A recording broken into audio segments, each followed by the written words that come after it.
ও পাখিটা দেখতে লাগে যে এগুলো একটা আসর বাচ্চা।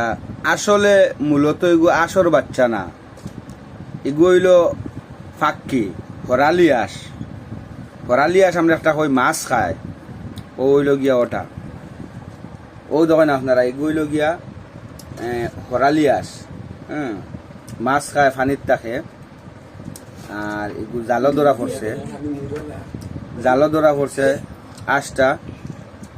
আর এটা হইল গিয়ে আমরা যে দেশি যে ফালাস, এটা ফালাসের বাচ্চা নাই, এটা হইল একটা ফাক্কি। এটারে আমরা কই হরালিয়াস।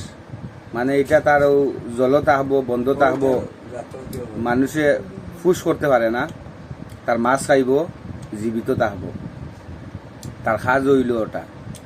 দেখতে অবশ্য আমরা ফালা আঁশ লাগে, আসলে ফালা আঁশের বাচ্চা না এটা, এটা হইল একটা ফাক্কি।